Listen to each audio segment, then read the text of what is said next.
This is episode 155. I gotta admit, I was sitting on this episode for quite a while. It was recorded back in April, and I tell you why I was sitting for so long on this episode. As you know, the episode is about the Sixgill sharks. It's a species of a massive shark that can be caught off the west coast of Ireland, mainly thanks to the services of a master skipper, Luke Aston, who was our guest in episode 41.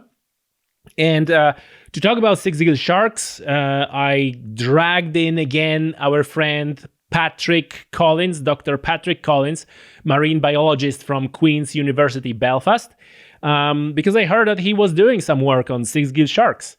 And so I thought it was going to be fun to talk with him. And as you will hear in a second, or in a few minutes, we were planning on doing some field work or maybe field experiment. And yeah, we were trying to put this together, and we had like 3 versions of it, how it might happen. And the trip happened, but the sharks didn't show up. So I decided to not wait any longer and put this episode out now. But I didn't give up. So watch this space and basically subscribe to my newsletter. The link is in the description of the show. As you know, there is quite a time sometimes before I turn around the episode of the podcast, but in the newsletter, you will get all the news firsthand and as soon as possible. And secondly, if you are a scientist who works on Sixgill sharks and you want to, get one up and close, give me a shout. Get in touch, and we'll try to sort out a shark for you, Sixgill shark. Oh, by the way, alive, right? No Sixgill sharks were or will be harmed in making of this podcast. Okay. Anyway, the episode is out, and we are going to talk about Sixgill sharks, at least whatever we know about those sharks. And then in the second part of the podcast, we switch gears, and we are going to talk about the main subject of Patrick's research, which is the common skate complex. And in case you wonder what is a common skate complex, we used to think that we have this species of skate in Ireland called common skate for some reason, because it's anything but. But then as the science progressed, it turned out that it's actually many species of skate that were just lumped into this one term. Flapper skate, blue skate, a few other species of skate. So because we know this is not the one species of skate, but multiple, now we're referring to all those species as the common skate complex. So Patrick does the research. This is his main focus. And he will share with us today some results of his research that are not published yet. At least they were not published where we were recording this podcast a few months ago, but I believe they're still not published. And yeah, so you will hear about them here first on this podcast, unless you're really keep in touch in the Common Skate Complex research and you already read those papers in case they're published. You will hear this here first on Tommy Sodor's Conservation and Science podcast. And unfortunately, the news are not exactly good, but you will hear that directly from Patrick. Nevertheless, he seems to be still optimistic about the skate situation in Ireland. Okay, so that's it. That's a prolonged introduction and kind of explanation why you had to wait so long for this episode. Just one more time reminder, subscribe to the newsletter. You will get all the information firsthand very quickly. So if we put together another trip with Sixgill sharks and we do some, cool science, you will hear about it first from the newsletter, and podcast episode will come later. So folks, without any further delay, Sixgill sharks and skates with Patrick Collins. Enjoy. Welcome to the show. Welcome again to the show. Welcome back to the show, should I say. Good to be back, Tommy. Good to have you again. Listen, man, last time we spoke with about the flapper skate, and we're going to touch about flapper skate today as well, because that is really your main species of interest, like you're doing the research on. Yeah. But I got you here second time on the podcast to talk about six-gill sharks, or they call blunt nose six-gill. We do a little bit of work on Sixgill, not a huge amount. Probably the most publicized piece of work we got was in the Daily Mail. Mm. So we were out in County Clare with Luke Aston a few years ago. I think it was pre-COVID, with a team from Trinity. Nick Payne's PhD student Haley Dalton is doing her PhD on Sixgill, or they're a big part of her PhD. And so we went down there to pootle around the place. We'd heard they get a few Sixgills down there. So we, with a buddy of mine, Rory Gallagher from Fjordstrong, which is it's a spin out from the university here that does subsea imaging, we dropped a few of these cameras that we built to look for them. Didn't expect to find any because we didn't have much, but the weather was fantastic. So we dropped the cameras down, and on the first drop, we saw one. And we saw one in shallow water during the day. Now, Sixgill are a deep water animal. They live on the continental shelf. Like they're adapted to, like, if you don't know what they are, they're huge. They're like, they really are relics from the Triassic. Yeah, like so that's really what I want to start, like, for the listeners who don't know, right? Because we just kind of jump into it, like, let's talk about six-gill. For people who have no idea, can you describe blunt nose six-gill shark, sometimes called cow shark? What are they? How big they are? How small they are? What are they doing? What's their life history? All these stuff. They're big. They can range up to 1,000 kg. So a big animal. 6 meters. Not all of them. Most of them are a lot smaller than that, but they can get very, very, very big. They're a predatory animal. That's got 6 rows of sharp teeth. But it's not like your image of a big predatory shark, like a tiger shark or a great white with a big fin on the top and a kind of sleek, kind of torpedo shape. These guys are more sluggish looking, and they don't have a big fin on the top. The fins are at the back end. They're part of the 6 and 7 gill group of sharks, which really are, their heyday was back before the dinosaurs were a big thing in the Triassic. But these guys are still pootling along, doing a great job these days. They're huge, heavy, sluggish things, massive animals. Size comparison wise, they're up there with tiger sharks. And they're these large predatory sharks that people in Ireland, you talk to most people about the marine biodiversity around our island, and they kind of go mackerel, and that's about it.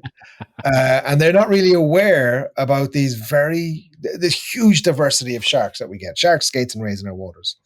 It's one of the most, certainly in terms of temperate waters, the most diverse waters in Europe. And especially that area from County Clare down around to West Cork, that little boot around the corner of Ireland. That's the Jurassic Park of large elasmobranchs. I was talking to Luke Aston, the skipper who runs the charter boat down there. Great friend of the podcast. Yeah, good chap. And he was saying that he found the Sixgills when they were fishing for flappers. Back in the day, they were calling them common skate, and they hauled one up, but a big, huge bite out of the side of it. And you're like, what could give a skate? Like, a skate's a big animal. Skate's 100 kgs. They're big beasts. Like the flappers are the biggest skate in the world. What could bite out the side of a skate? What animal is that big? Is it an orca or is it something else? But no. And then soon after they hauled up the first Sixgill. So maybe the Sixgills, I don't know, maybe it was just a skate on the line and just went for a munch on it, or maybe the Sixgills are there to eat the giant skates. Yeah, which it's interesting. Really is Jurassic Parky, yeah. Yeah, look. So normally sharks have 5 gills, gill openings, or what's the name? What's the proper name? Gill slits. Gill slits. That's what. And these 6-gill and 7-gill sharks, these are like an older group of sharks. So the modern sharks with 5 gill slits, they're evolved from the old one. Like, how does that? Well, they share a common ancestor, put it that way. But these guys are certainly they would have been more common back in the Triassic period. They would have been the kind of most common shark form. But the kind of our more modern versions of sharks are a bit more streamlined, a bit faster, a bit better. That's a long time ago. Things change. So look, we don't know much about them, right? So No. my my question. So I heard stories, or maybe people just making up stuff. Are they carnivore? Like they are carnivore, but are they scavengers, or are they actively hunting? Do we know? Because it was like, oh, maybe they feeding on dead seal carcasses, but that would be need to be like a lot of dead seal carcasses to feed those fish. I'm guessing. I don't know. Well, most scavengers are predators if given the chance. Like this True. idea that some animals are just scavengers and some are predators. Most lions will eat dead meat, and most hyenas hunt. So these things have big sharp teeth. Their jaws kind of extend out. They're more than capable of eating stuff in the deep sea that they can catch. They're also, but also if you put a sandwich in front of it, it's going to eat it. So if you give it an easy meal, it's going to do it. I think the story about what's happening in the west coast of Ireland is interesting.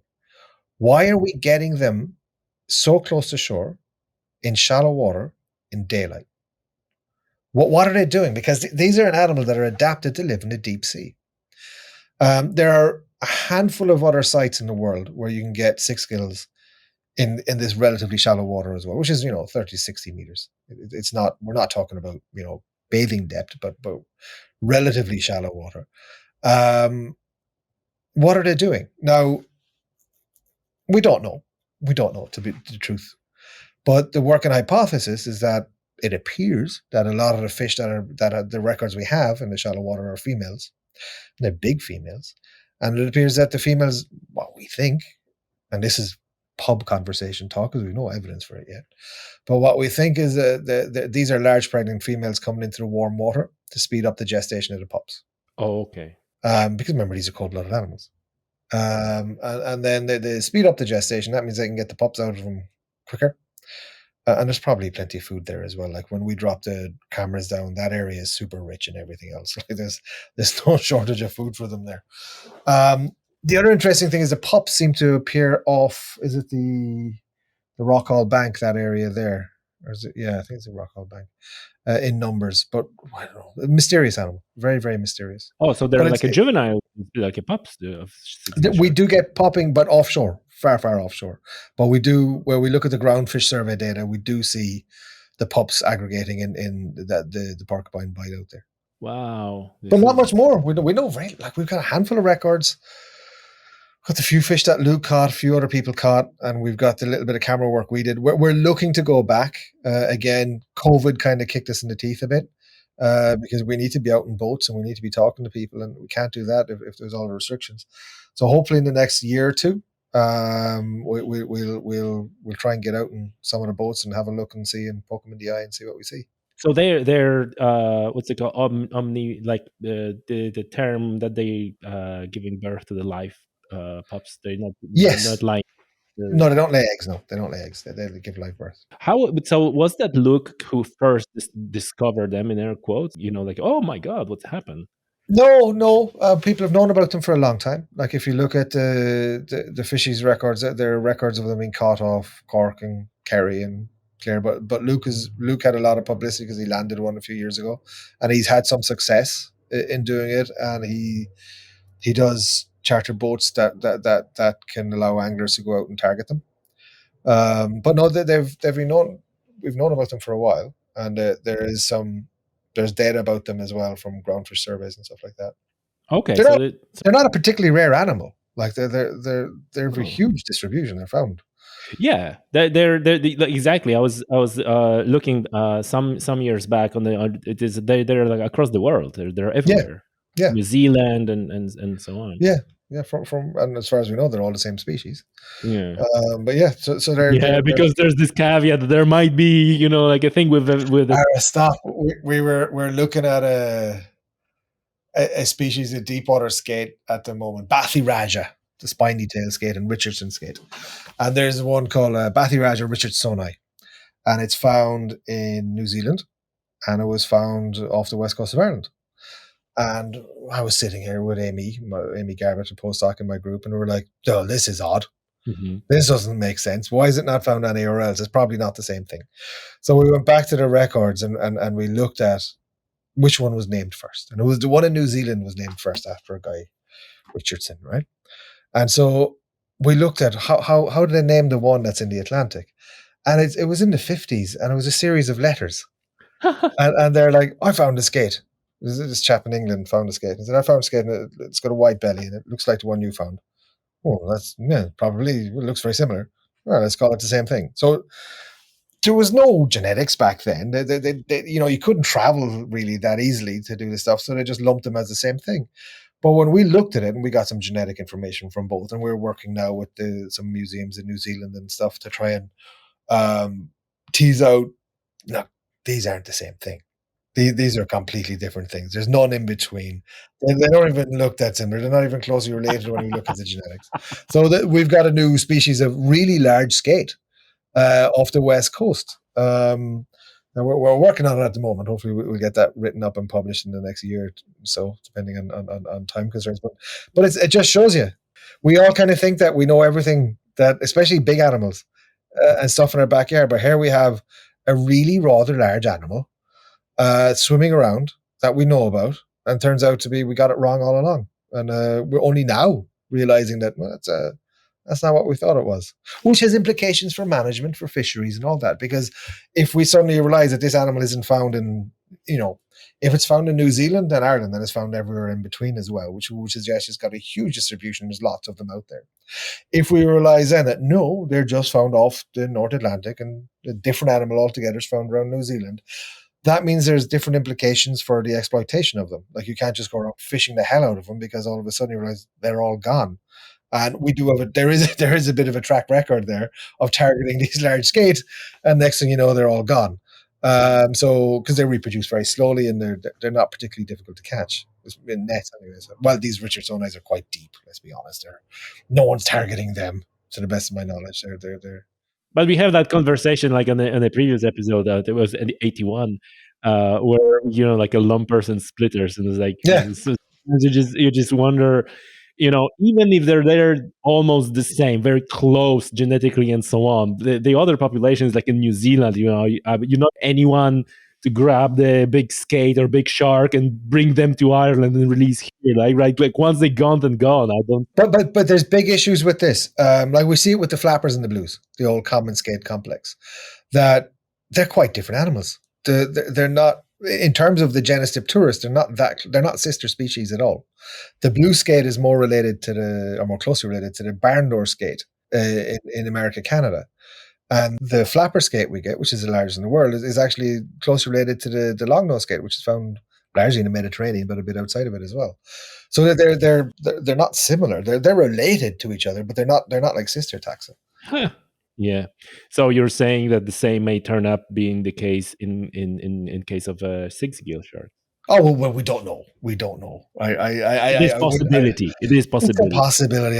I think we need to look in a bit more detail. We haven't. There's not a lot of work done on them in these waters anyway. From what we know, they're probably the same thing. You're talking about a big, deep animal that moves. A bit like basking shark or stuff like this in the shallow water, or basking shark do go quite deep as well. But they're capable of large scale movement. So I'd imagine they're probably the same thing. More than likely. But we don't know. So you said that it wasn't like a massive discovery or surprise that they're around. There were records already, like older records of the Sixgill sharks being here around.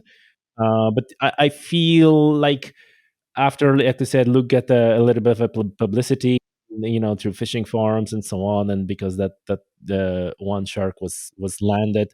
By the way, it was landed on the request of the angler. It was Austrian guy, and it's no. Luke normally puts everything. He almost always puts stuff back. Like he knows. Yeah. But like we had this conversation because at the time it was like in the fishing forums. It was like a big the usual, and he's like, yeah, that's a angler's fish. He paid for it. He wanted, I think, landed because to register as a record in the record. Yeah. So there was like no other option. But for people who are worried about it, it was used the long dog selling shark steaks for the next number of weeks. I can't imagine they'd be that tasty, to be honest. But they're not breaking the law. Most of these fish aren't there's very little protection for any of them. Like even the critically endangered ones, there's very little. They're not like squirrels. But really, we don't know how many of them. The stat, like, again, you look at the statuses of those species of fish, and you have a mixed. Like in one place, they're so like data deficient, so you don't know. Yeah. Like near threatened, then it's least concern, and then depends on what population and so on. So as far as you're concerned, like what is a conservation status? Like we On the should Sixgill, yeah, six. I'd imagine there. I don't know. I don't know. I have no idea. We haven't looked. I'd imagine there's no huge pressures on them. They live in quite deep water. We don't interact with them that much. I'd imagine there are some fisheries for them, some places in the world, but One boat in Ireland, as far as yeah, in the last 20 years there was one. But no, I'd imagine the juveniles get caught as bycatch. There probably are some small pressures in them, but I can't imagine. But again, these are slow growing. I'd imagine. We don't know yet. But based on where they live, their metabolism is going to be quite low because they're living in cold, deep water. I'd imagine they're slow growing. So yeah, I imagine they're quite vulnerable to any sort of exploitation. But as to whether they're threatened or not, I just don't know. I don't think the work's been done. It is like a common theme that we just don't know. It is all like a speculation. It's like, oh, maybe this is what they do. Well, it depends. For a lot of the stuff, like for instance, the flapper skate and the blue skate, we know that they were very common 120 years ago, or 100 years ago, and then we fished the hell out of them, and we just don't see them anymore. So we know species like that their decline was like, oh, there's loads of them in our fisheries to none. And if we look at the groundfish survey data that the governments do as part of their obligations under ICES and all that, they don't pop up. And if they do pop up, we're not talking like hundreds. We're talking, we might get tens of juveniles in a year, which doesn't suggest a very healthy status compared to previously when they would have been a major component of the fishery. Yeah, you're talking about skate now. Skate, yeah. Oh, Sixgill. This is like non-existent. So what was the, like, how you get involved in the research, and like what was the idea that you ended up being with the cameras on the boat and conversations in a pub. So there was largely Nick Payne, a lecturer in Trinity. He was doing a bit of work on them. He works on tiger shark and all sorts of really cool stuff. And Nick was going down to do a bit of work on them, and he knew, because I do a lot of work with the drop-down cameras and the towed cameras and stuff. And he was like, he's an Australian and he's very enthusiastic, and he was, chatting to me in the pub, and he said, "This works. While he's doing his stuff, I can drop my cameras down and we can see if we can see him." Because if you're going to deploy gear or try and attach gear to these fish, you need to know they're there. And by dropping my cameras down, which are just baited cameras, basically, it'll give you a good indication of what's in the area. And because they eat stuff, they'll come in, and they did. So, I was there just to, and, with the cameras, if the water clarity is good, you can see the fish. Now we're developing techniques we've got, we do photogrammetry with the cameras, so we can estimate the size of the fish and the status of the fish, and is it male, female, pregnant, and then we're beginning to get to the point now where we can identify the fish to individual based on the images, because we can do it in 3D and all that. So it's quite neat. So that's kind of where I'd like to go back there and try and trial, because we've developed a lot of this kit for the flappers. And I'd like to start trying it on some other species as well. See how that would be awesome, man. Yeah, so you tried catch them with a rod and line, like. I wasn't trying to catch them. No, I was trying to take images of them. So just photograph them, see if they're there, what they're doing. Are they males, females, juveniles? What's going on? Because a rod and line's good, but I don't know. We can get similar or not same data from a camera, and we can also look at prey fields and stuff like that. We can get a lot of information from the drop-down cameras. Okay. And do you think, like, obviously I was interested from the angling perspective. I was strapped to one of those for 1 hour 45 minutes back in the days, and I think I'm going to come back this year with a bigger boat. Yeah, on the same boat. On the same boat. I was actually talking with Luke a couple of days Yeah. ago and see what he's doing in terms of Sixgill shark, because like one of the things I remember talking to him, he thought there were gonna be much bigger interest from anglers, from sport anglers in fishing for them. And it turns out there's like couple guys like like Tommy. Yeah, but how is angling doing? Is angling a sport that's growing, or is it declining, or I think it is declining with the fish. yeah, There is a lot of when you talk with anglers, I think it's a little bit like with hunting, only slower. But there's like a lot of people like give up on angling, especially in the sea, because there's hard to catch fish. yeah, And you see the surveys that I know that the IFI was doing survey recently on perceived stocks and so on. But if you talk with people, they said like even my father or my grandfather, they would be devastated if they knew how the things look like right now compared to the back in the day. yeah, I even see the difference. When I started angling in Ireland, I came in 2007. We were fishing mainly for sea bass, and you go out and on each session, we were catching like 1-2 fish minimum. yeah, There were days when you could catch like 10, 12. Like right now, you expect you're gonna come back with nothing. yeah, So over like a 15 years that I'm here, which is a short period of time in terms of population growth, it declined. But I think that Luke is a little bit specific because he offers kind of like effectively luxury product. yeah, yeah, yeah. People coming from abroad and Well, he's going for the giants as well, like yeah. for the flappers and the six scales. That's a niche market, like. Yeah, exactly. But you would thought that within that niche market, there's going to be bigger interest. It's like, oh, you can find, you can catch 2,000-pound shark, and it turns out like, yeah, not really. Yeah. I heard a story then the people where they went out for blue shark drift. Yeah. And they set out for a blue shark drift, and they done rubby dobby, and there is a whole procedure to do everything, and you have a drift, and you have the slick going. They caught a shark. And once they landed the shark, they go like, all right, so can we go back to estuary fish for mackerel, right? And everybody's like, what? Like this is like a day on sharks, and you just caught one. It's like, all right, one and dot, bug stick, Yeah. Go back. So I don't know. I do like eating mackerel though.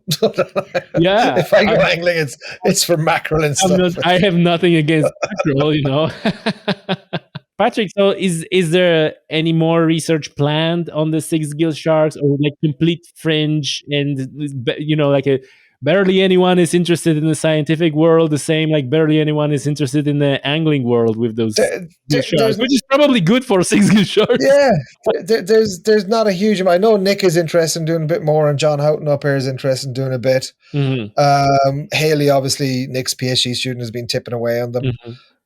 For us, I may get them on podcast. Yeah, they're fun. They're definitely fun. The problem we have is to do the work, we need to find money to pay salaries, money to pay for Luke, money to buy the equipment, and it's just difficult to get something like Sixgill funded. When what's the question? Like we went out there on a jolly with Nick the last time, and we were just shoving cameras in the water, and it was like, oh, they're there. That's kind of cool, but what's the ultimate output there? Who's going to fund that sort of work? That's where we have, and to be honest, my work is almost entirely focused on the flapper scale at the moment, because that is a big conservation priority. The six gills just aren't in the same league in terms of where the effort needs to be spent. So almost like we dabble in six gills as a bit of a laugh, and I'd love to go back again and drop some cameras down.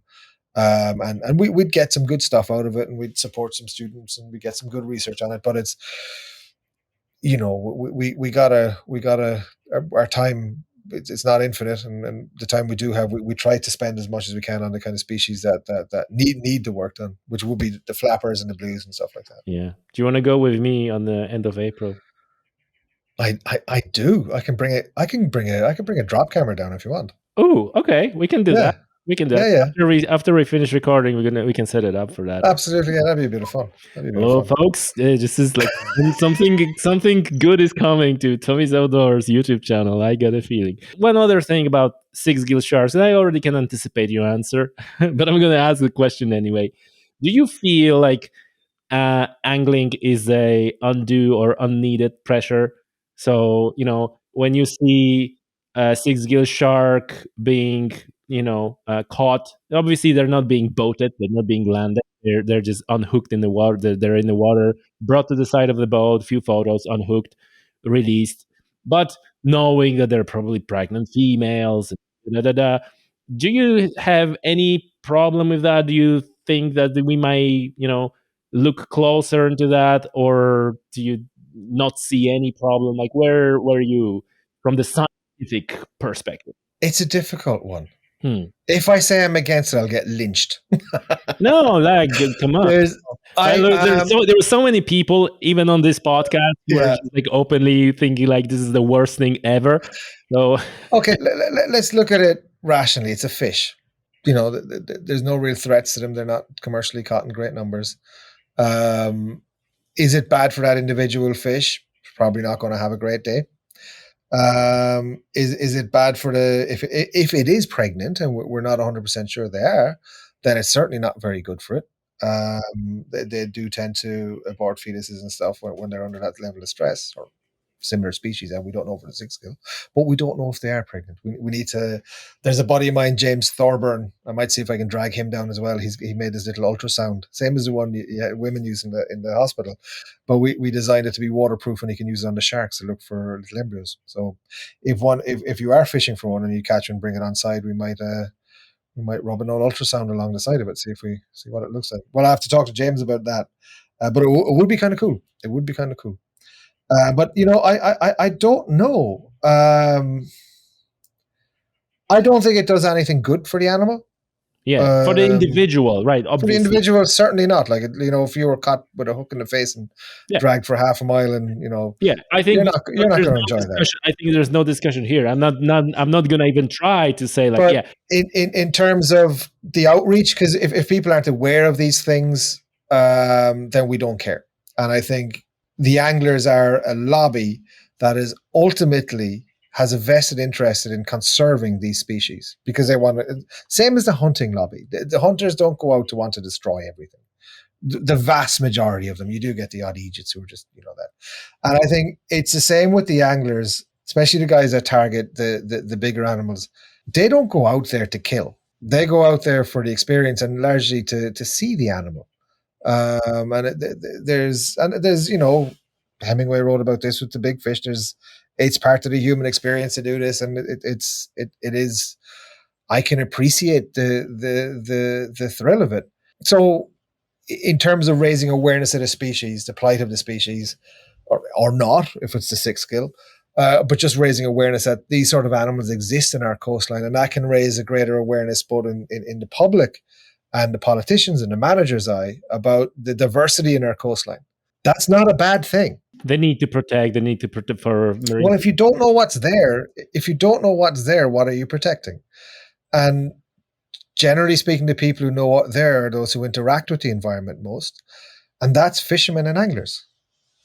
So, both those, I know those two groups are sometimes at loggerheads, but ultimately they both want to continue what they both enjoy doing, fishing and angling.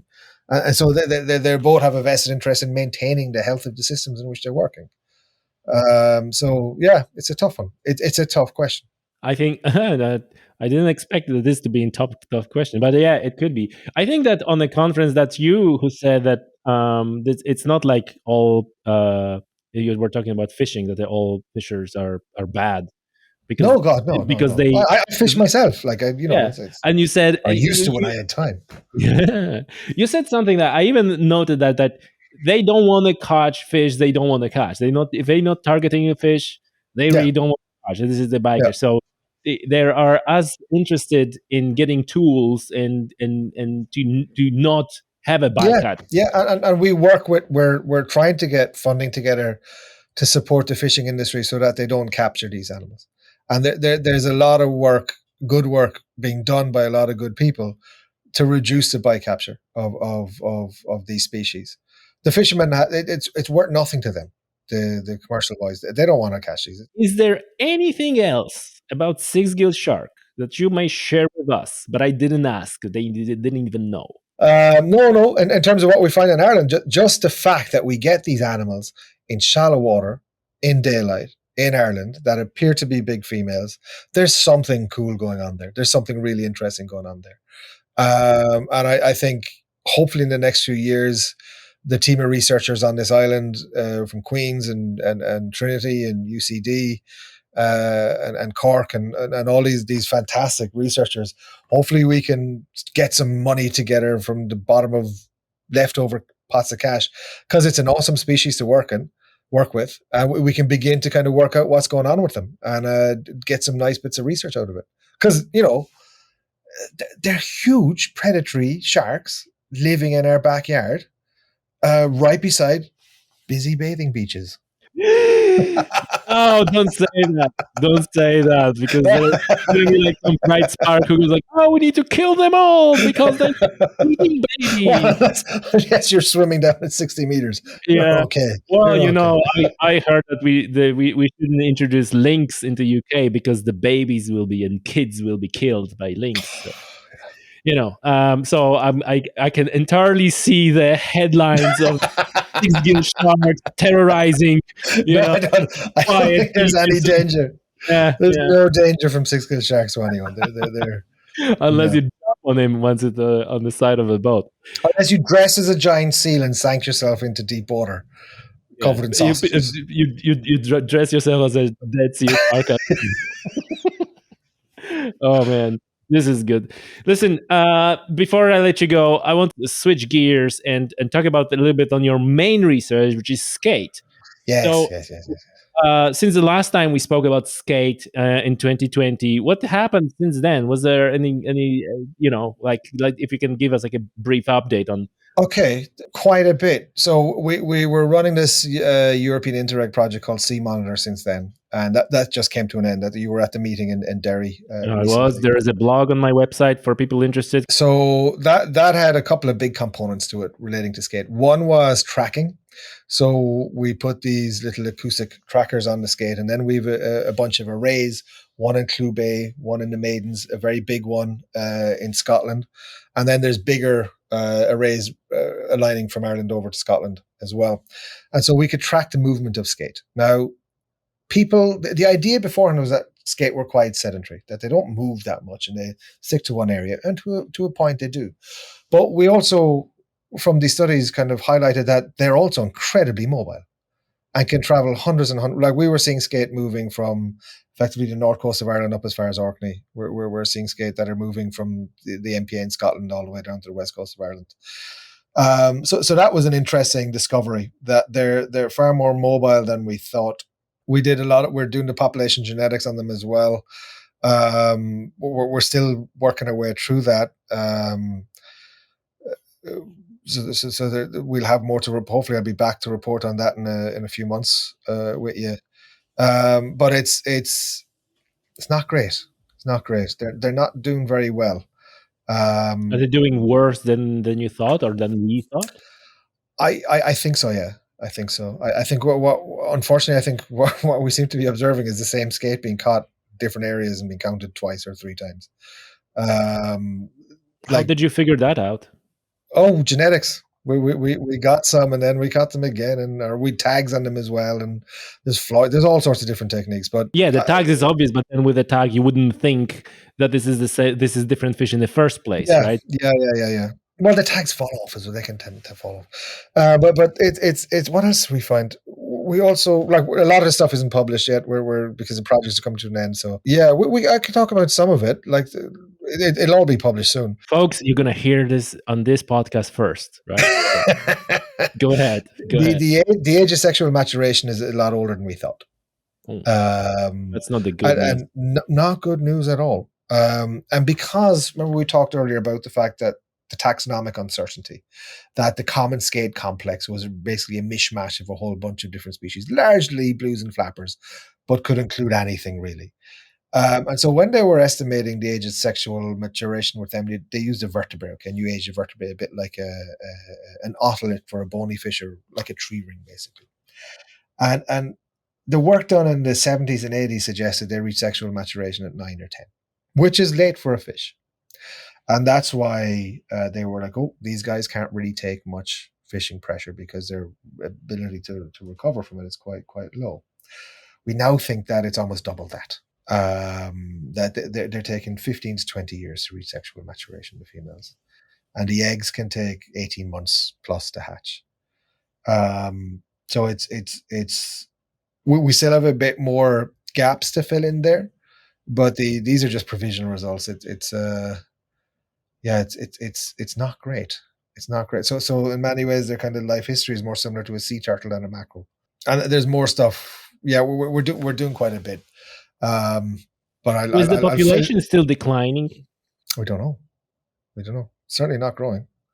I think what we have at the moment are where we get them, like in the west coast of Scotland and west coast of Ireland, down County Clare, Clue Bay.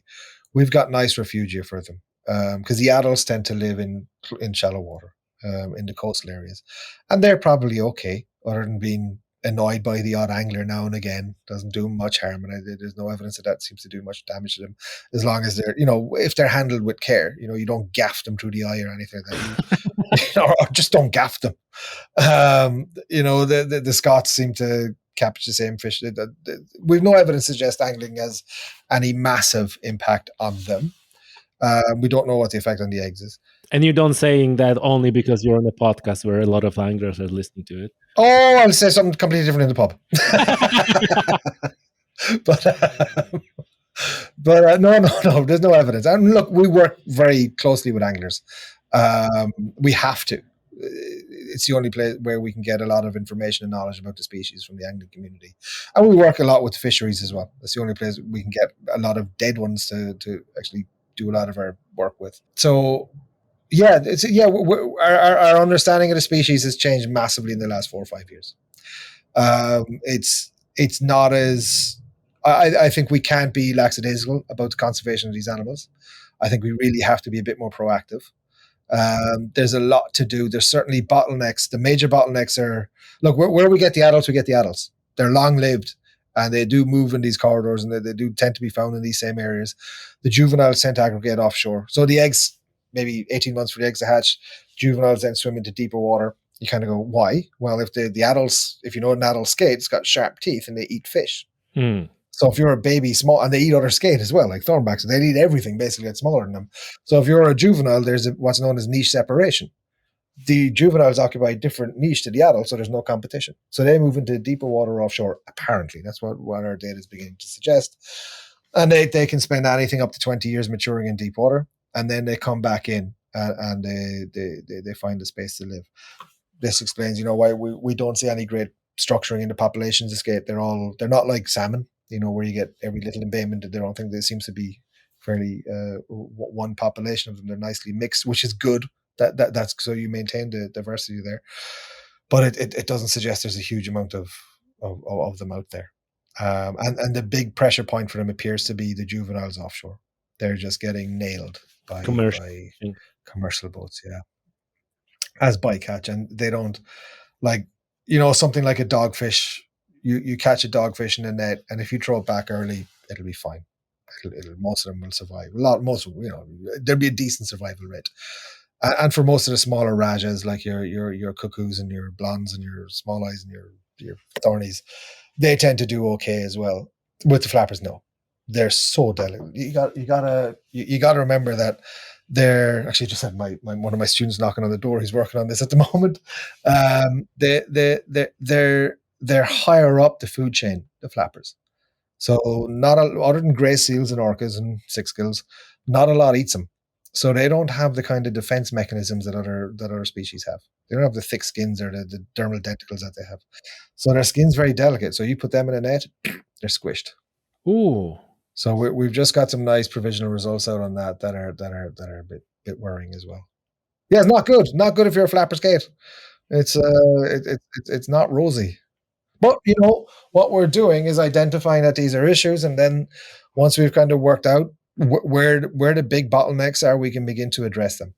Yeah, and we can you're mentioning something like these are probably the biggest conservation concern of all the species right now. In Europe, certainly, yeah, they'll be up there with the sturgeon and the Iberian lynx. I reckon they're not doing well at all. Yeah, are they doing worse than the salmon? Oh yeah, yeah. Salmon. Yeah, yeah, yeah, Oh, yeah.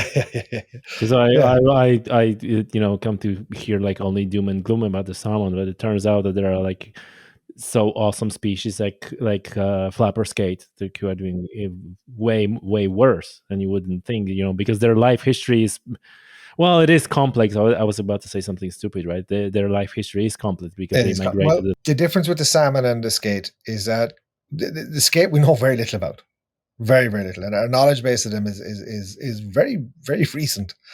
With salmon, we know a lot, and we know where the major bottlenecks with the salmon are, and it's rivers and lakes, it's water quality and dams and nitrates.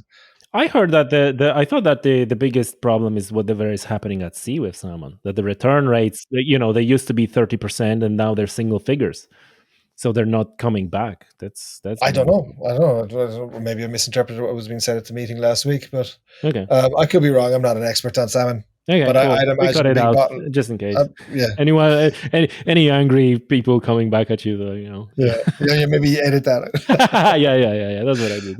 But no. But with salmon, certainly the rivers are the water quality is an issue with them, and that can be addressed. With the skate, geez, we don't know where they are to begin with. We don't know. We've only identified one egg laying site for skate in the Red Rocks. We know up by Orkney there's probably some. We know by Tory Island there's probably some. We know Spanish Point, County Clare, there's probably some, but we don't know where. Because we know the sorts of areas where they lay eggs, which is fast flowing, rocky, low sedimentation. Okay, so that's the way you expecting those areas to be there, but you don't know for sure. But so what we see with the skate is that if there's eggs, there's lots of eggs. So multiple females over multiple years use one spot. That spot could be tiny. Yeah. So how do you find it? That's where we are. We just don't know. We know the Red Rock site in Scotland, and that was found by divers, scallop divers, and they weren't looking for it. They just came across it. There's evidence. We know certainly there's some sites around Orkney because just the volume of egg cases washing up is enormous. And we do get volumes of not volumes. We get tens of eggs washing up around in Donegal, around Tory, and around Spanish Point and County Clare. So there's some evidence there's something happening there as well. But that's about as far as we go with it. We can't. Whereas with the salmon, we know an awful lot about their biology. We know where they lay eggs. We know where the choke points are. We know bits and bobs that they're we can sort do of to like a support celebrity species, salmon. Well, they are because there's a huge amount of money invested in them. They generate a huge amount of money. It is they're in terms of the tourism and the salmonid industry. It's big. It's big money. Gillies and all that sort of welly boots and tweed. It does generate. You compare that to the people who work with skate. There's a handful of charter boats around the island of Ireland, and they're not making money hand over fist targeting skate. If they do it occasionally. It doesn't have the same marketing, so it's a different ball game altogether. What can be like? Are you not desperate because you're just painting like a desperate picture of what's going on, and like what are the tools? There are no tools to help them, right? Because like marine protected areas, maybe in 20 years time, maybe in 10 years time, ban on bottom trawling. Oh my God! Before that, will get passed, right? It's just like no let up at all, it seems. Well, no. Like you got to understand where we were 4 or 5 years ago to where we are now is a huge increase in knowledge about the species, and knowledge is power. And the more we find out about them, especially in terms of like understanding critical habitats, understanding life history, understanding population structuring, effective population size, census size, kind of habitat usage, movement ecology, these bits of information allow us to build a picture, and then we can of what the species is doing, where and when, and then we can begin to look at how they interact with fisheries. which is a major threat to them. And then we can begin to modify. We can begin to mitigate. We can begin to address these issues. Fishermen don't want to catch them. And there are things like turtle excluder devices. There's all sorts of methodologies that the fishermen can deploy if allowed, if there's legislation for it, to reduce the bycapture of these species. Look at what the lads at Marine Institute are doing down in Tralee Bay. That's phenomenal in terms of the conservation of these guys. Where this the EMFF project run by Ollie Tully. With about this with the tangle netting. It's phenomenal work they're doing. So I don't think it's a desperate situation at all. I think it's incredibly positive. There is you look at the regional skate working group. We've got academics across the region where the species work, all working in unison, which is very rare, believe you me. We've got people from government departments across multiple jurisdictions, all pulling together. We've got the NGO sector, from the WWF to the Ray Girls in Ireland, all pulling together, all agreeing on the same thing, all coming up with a consensus on how to best manage, how to spend their resources, which are they're finite, the resources we have to throw at this thing. But if we all work together, address the issues, try and address those knowledge gaps, raise awareness, then that's how you protect and manage them. And I actually think that what we're doing with the flapper skate is a phenomenal case study for how to do it properly. So it's not. I know it's. Look, I'll be honest. Like it's not a good situation. But if it was a good situation, we wouldn't be working with these guys. The fact that they're critically endangered, the fact that they require this sort of effort, the fact that we have to put this work in to protect them, that's what drives people like me. That's what drives other people who are working on this. It's a problem that has to be solved, and I don't think it's intractable. I think we can fix it. Huh. Fantastic. So, well, you ended up on a positive note. Patrick, thank you so much for your time. Thank you for... Brilliant. We'll hopefully talk to you soon when we get more skate data out. Absolutely.